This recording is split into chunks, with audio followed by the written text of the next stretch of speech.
What's fueling protests in Ethiopia? A state of emergency has been imposed and the government accuses foreign forces of instigating unrest. Two main ethnic groups complain they're being marginalized. So what now for Ethiopian unity? This is Inside Story.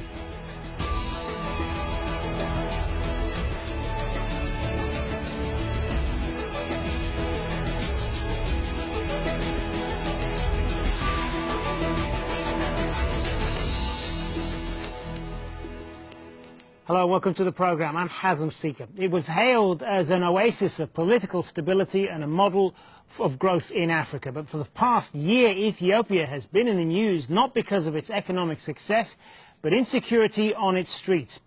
Ethiopians, mostly from the Oromo and Amhara ethnic groups, are angry about what they say is decades of marginalization. They're also upset about government plans to build factories on land they consider their own.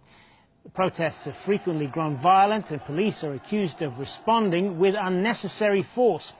Activists say at least 450 people have been killed. For the first time in 25 years, ruling party leaders have declared a 6-month state of emergency. It gives the government power to ban protests and troops can be deployed to maintain calm.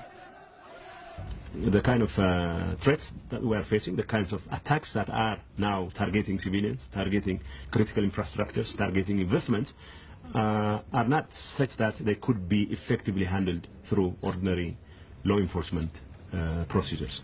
We are not here trying to control protesters through the state of emergency. We are trying to address a coordinated and concerted orchestrated attack against the Ethiopian state itself. That needs to be clear. Now, protesters say this conflict is the result of decades of ethnic tension. The Tigray ethnic group has dominated Ethiopian politics for years, but it represents only about 6% of the country's 96 million people. More than 1/3 of the population are Oromos. They are the largest ethnic group. The second largest is the Amharas, around 25 million, or a quarter of the population. Both the Oromos and Amharas complain of political and economic marginalization. They also accuse the police of harassment, wrongful arrests, and unfair sentences. The Ethiopian government says those accusations are unfounded. As you heard earlier, the Ethiopian government says the recent unrest is an attack on the state, that the protesters have been armed and trained by so-called foreign enemies. Eritrea is named as one of them. Ethiopia has a long-standing border dispute and went to war with the Eritrean army in the late 1990s. Egypt is also accused of stoking unrest. They are at odds over Ethiopia's decision to build a dam on the Nile River, which could lead to water shortages in Egypt. Well, let's now get to the thoughts of our guests. Joining us from London, we have Awol Allo, lecturer at Keele University, and in Minneapolis, Negesa Odo, chairman of the Oromo Federalist Congress International Support Group. Good to have you both with us, gentlemen. I want to let you know as well that we did try to reach out to the government side to get somebody from there, and we were initially assured that we would get someone, but so far they have not been returning our calls as of this time. So we will plow on. I want to start with you, Negesa Odo.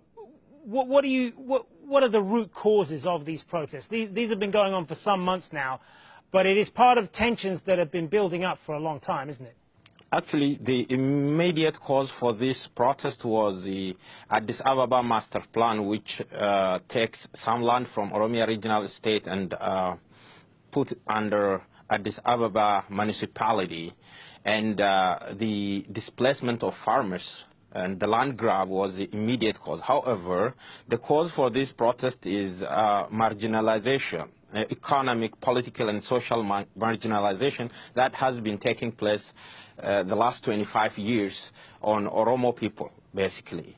And there is no freedom, there is no democracy, there is no rule of law, and the Oromo ethnic group has been marginalized and has been excluded from economic, political, and social sphere in Ethiopian or TPLF regime. Awol Allo, what do you believe is behind this wave of protests?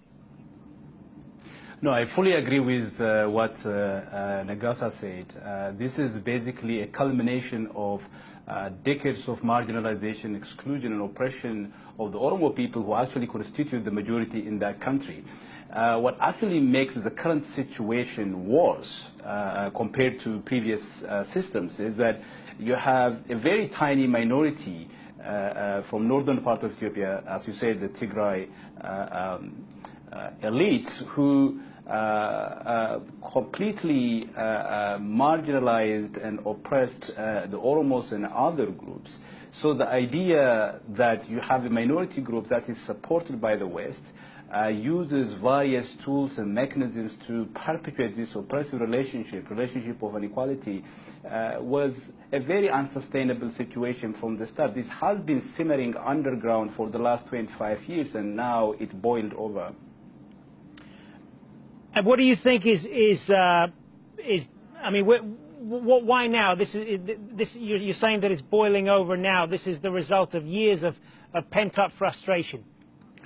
I think there are several reasons. One is, of course, the fact that the government continued to sort of deepen and intensify the repression after the days of the former Ethiopian Prime Minister Meles Zenawi.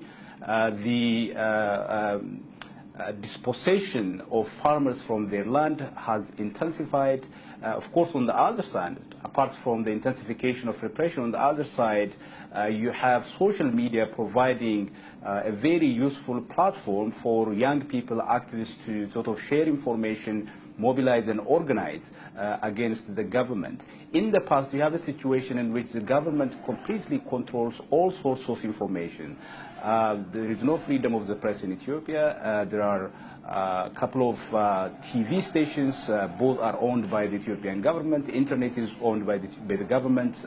Even radio stations are owned by the government in Ethiopia. So it's a complete darkness. What social media did is basically open up the system against the will of the government. It offered young people with the platform to sort of share information from local areas, send that information across to people outside the country who could feed in that information to media. So that has actually played a very significant role in terms of reordering the balance of forces. So by balance of forces, I just mean that I don't mean there is equality between government and young people, but people began to have some voice on this platform. Let's put that then to Negesa Odo. How much of a difference do you think social media has played in all of these protests, particularly in this digital age we live in, where it is increasingly difficult for governments to suppress dissent and to hide information? Social media has played a tremendous role because previously the government was successful in controlling the information by arresting, detaining all journalists in that country. It can easily arrest newspaper editors. It can easily arrest any media, any journalist in that country, and that way it could control the information. However, this time, every individual, anybody who has a mobile phone and who can use a computer or who can have a laptop or whatever, can use a social media and can send informations to people abroad, and that way information can easily circulate and can be broadcasted. So the government could not control anything. The Ethiopian government has been killing its own citizens for the last 25 years, but it is only the last 2 years that information came out, videos came out, pictures came out. It has been killing. I have been in that country. I myself was a victim of incarceration. I have been in prison for 3 years. I have been in Makalawi, the torture center. I have been to Kaliti. I have been to Karchelle. So all those days, all those years, when we were in university, when we have experienced like all those killings, in prison there was a massacre in which, in October 2005, in which 109 people have been killed. And that information has not been imparted. That information has not get out to the world. However, this time, people can easily get pictures and videos of all those killings. Had it been 10 years ago, the Eritrea massacre, in which 678 people have been killed, and which we can see live videos, would not have been there. But this time, people can easily take pictures from their mobile phone. They can just record the video, so the Ethiopian government cannot hide the massacre and the genocide it is committing against its own citizens. And that has played a tremendous role. Awol Alo, as you know, the Ethiopian government has declared a state of emergency as a result of all of these protests and the violence that has accompanied it. What effect do you think it will have on the country? Because the government says they need this to restore security, and they talk about several groups that are inciting violence. First of all, governments declare emergency or state of emergency when they are confronted with threats that have the potential to call into question the very life of a nation. So that is usually the standard for declaring a state of emergency. So what the Ethiopian government is confirming to all that are interested in Ethiopia, whether it is Ethiopian citizens, investors, regional actors, or the international community, is that it is actually losing control and trying to reassert authority. And I think that is one of the messages that it is sending, because you cannot declare a state of emergency unless the nation has faced a threat that calls into question the very continuity of the nation. That is one message that it is sending. The other important dimension of the state of emergency is the suspension of rights and freedoms that individuals enjoy under normal circumstances. Whether these are rights that are provided under the Constitution or other international human rights instruments, those rights would be suspended, except those that are non-suspendable. In the particular context of Ethiopia, the country has been under de facto emergency for the last 25 years.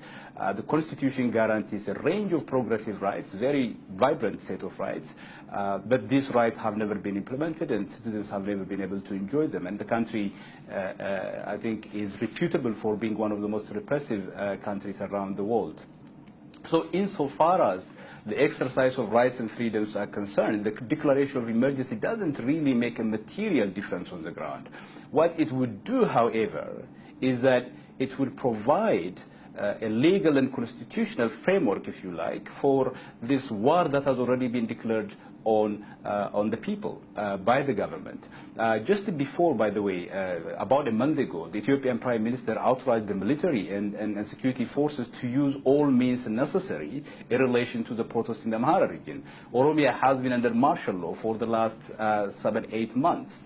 So other than enabling the government to sort of provide this already ongoing war with a legal constitutional framework, I don't think it would actually make a significant difference. It would also, I think, legitimize the government's practice of moving heavy weapons and equipment that usually belong to the war zone into civilian areas, into cities, for example. The state of emergency might allow the government to do those things. Other than that, I don't think it would have a considerable effect. Nageso Odo, do you fear that this state of emergency that's being imposed by the government will have the effect of legitimizing its crackdown on dissent? Do you fear that things will only get worse because of this? Yeah, I think so. Actually, the country has been under a state of de facto state of emergency for the last 25 years because the government has never obeyed or have never been acting as per the constitution or as per the laws. It has been detaining people without court warrant. It has been killing. Oromia regional state has been under martial law without even declaring the state of emergency. So de facto it has been under a state of emergency. However, this time it is authorizing that action, any arbitrary killing and every arbitrary detention, and to do whatever it likes. It wants us to intensify all that. But it is an indication for the regime that it is about to scramble. That is the one indication. However, the people has been waiting for change for this government. I mean, so that this government would change something for the last 25 years. Every 5 years, this government has been holding elections. Every 5 years it holds this election, people were expecting some change, some policy change, some whatever change, or it would democratize itself, or it would listen to the voice of the people. It has never done that, and the people now knew that and despair, and so people will not expect any change from this government. And however, this government is always admitting that it's our problem, and the people have a legitimate grievance. It says that. However, it never implement, and it never really take that serious. Therefore, the people would not have any hope from this government. So while the people do not have any hope from this government, people will not go back. And this government, even though it accepts that there is a political problem, it's not going to political solution. This political problem needs political solution, and the government is not going that way. It seems that it decided to keep on the crackdown and to silence this by gunpoint.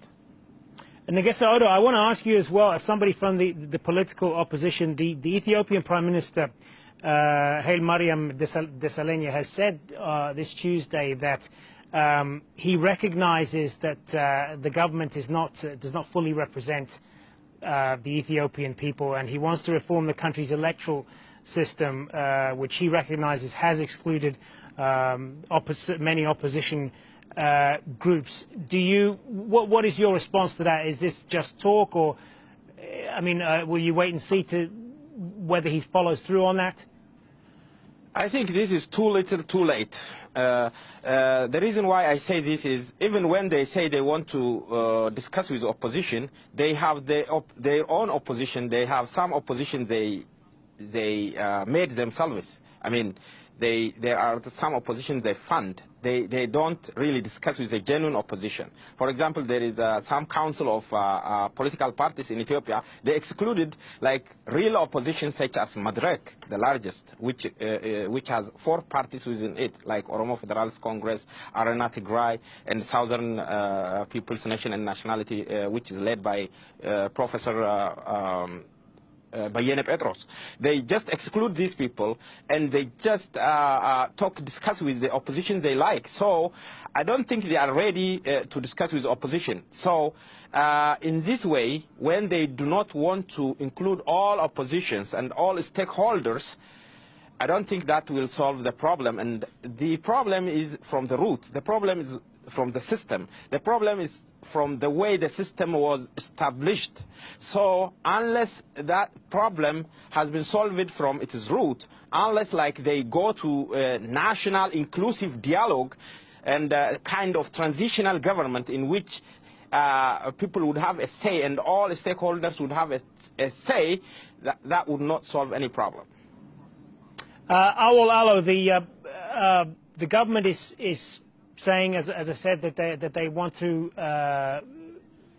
that they recognise this need of further representation of through the electoral system, and it's interesting that the Prime Minister made these comments at the same time that German Chancellor Angela Merkel was visiting the country. So I guess my question is, what sort of pressure could the international community apply here? I think the reason the Prime Minister came up with that explanation is because they won or they declared to have 100% of seats in Parliament. That, of course, is unjustifiable by any standard, and I cannot think of any democracy on the world or on earth in which a party that has stayed on power the previous 25 years could win 100% of seats in Parliament, not just at the federal level, but also at the regional level. So the explanation that they came up with recently is that the problem is not really with the absence of a commitment to democracy or with the lack of political will, it's rather the electoral system. So we have the first past the post system. What he's now saying is that we will consider the possibility of introducing a proportional representation, which would probably allow opposition parties to enter parliament. But the reality is that it's not the electoral system that is the problem. It's not the electoral system that gave rise to 100% seats or win to the government. As Negasa said, it is the complete absence of a political will on the part of the key players in Ethiopia, particularly the Tigray People Liberation Front, to open up the system. The Oromo people, theoretically speaking, have a representation in parliament, but the people that represent the Oromo people are former war captives that were created into a political party by TPLF itself. Just imagine the possibility of former war captors that were created by another party to have the autonomy and independence that it requires to defend the interests of their people. And the same is true for all the other coalitions that make up the EPRDF, or Ethiopian People Revolutionary Democratic Front. So, the idea is that by reforming the electoral system somewhat, they could increase the representation of the opposition. They could do that. They could increase the representation of the opposition without having to introduce a proportional representation system. But the problem is the absence of a political will on the part of the TPLF to open up the system. And that is where the problem lies. And I don't think any cosmetic change in the system would really address the key central issues. Nagesa Odo, the government is also saying that these protests are being fueled by outside forces. And they point, as we mentioned at the top there, they point to Egypt and Eritrea, two countries that have ongoing disputes with Ethiopia over different issues, and the motive to kind of stir up trouble in their minds is certainly there. What do you say to that? This is complete lie. It is a lie. Outside forces may have interest to destabilize Ethiopia, as they said. However, people, as they have also admitted, people have a legitimate grievance, and people have been trying to change that system. People have been voicing so that their voice would be heard by this regime, and so that the regime would make some improvement. It's not only this time that people have protested.